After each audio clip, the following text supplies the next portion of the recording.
ওং সর্বমঙ্গলা মঙ্গলে শিবে সর্বার্থ সাধিকে শরণ্যে ত্রম্বকে গৌরী নারায়ণী নমস্তুতে। হ্যাঁ বল, কি কথা হলো বিধায়কের সঙ্গে? দেখো, কথাতেই যদি কাজ হয়ে যেত মা, তাহলে তো তোমার কথাতেই কাজ হয়ে যেত। হ্যাঁ তাহলে? কিছুই না মা, একটু ব্যথা হলো বিধায়ক মশাই। রাজা, তুই কি করেছিস?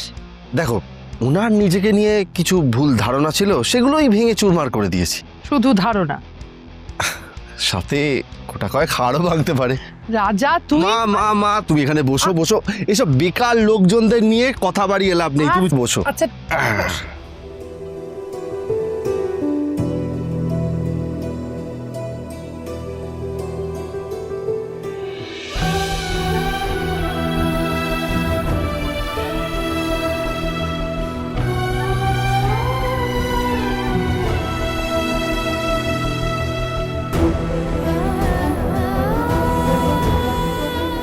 ওং সর্বমঙ্গলা মঙ্গলে শিবে সর্বার্থ সাধিকে শরণ্যে ত্রম্বকে গৌরী নারায়ণী নমস্তুতে। রাজা, এটা তুই কি বলছিস? এটা তো দুর্গা স্তোত্র। তুমি তো আমার মা দুর্গা। দেখো, রোজ রোজ মন্দিরে যাওয়া বিশাল চাপ, তাই তোমার পায়ে আমার মাথাটা ছুঁয়ে নিলাম, আর আমার পুজো হয়ে গেল। ওরে বাবা, আচ্ছা ঠিক আছে, ওটা এখানে আয়, এখানে মাথা রাখতো। ব্যাস, এবার আমি তোর মাথাটা একটু টিপে দিই। মা মা মা মা তোমাকে মাথা টিপতে হবে না, এই যে তুমি আমার মাথায় হাতটা রেখেছো, তাতেই আমি চাঙ্গা হয়ে গেছি। আচ্ছা, তাহলে তোর বিয়ের পরেও তুই এভাবেই আমার কোলে মাথা রেখে শুবি? কিরে, চুপ করে রইলি যে?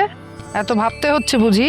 না না না না, বিয়ে হলেই বা কি, হ্যাঁ আমি থোড়াই বদলাবো? তোমার জায়গা কেউ নেবে না মা, বিয়ের পরেও আমি তোমার কোলে এইভাবেই শুব। যদি তোর বউ নিয়ে নেয় ভাই? না, যদি ধর তোর বউ তোর আগে এসে মায়ের কোলে শুয়ে পড়ে, তখন তুই কি করবি? বউ এলে অন্তত তোর হাত থেকে মুক্তি পাবো রে দিদি। রাত হলো কি হলো না, তোর ঘ্যানো ঘ্যানো শুরু হয়ে যায়, ভাই বাড়ি আয়, ভাই খাবার খা, ভাই খাবার ঠান্ডা হয়ে যাচ্ছে। আরে তোর যদি এত সমস্যা থাকে তুই খেয়ে নে না।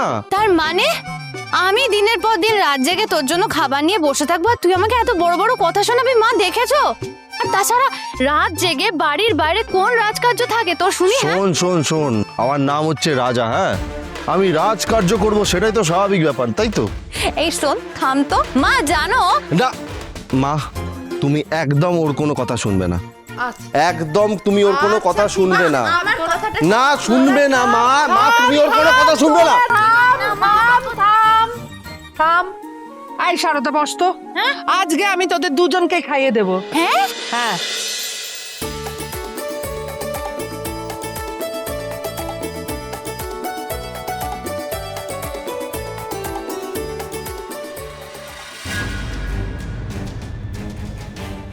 যাদের জন্য আপনার আজ এই অবস্থা, তাদের যেন উচিত শাস্তি দিতে পারি।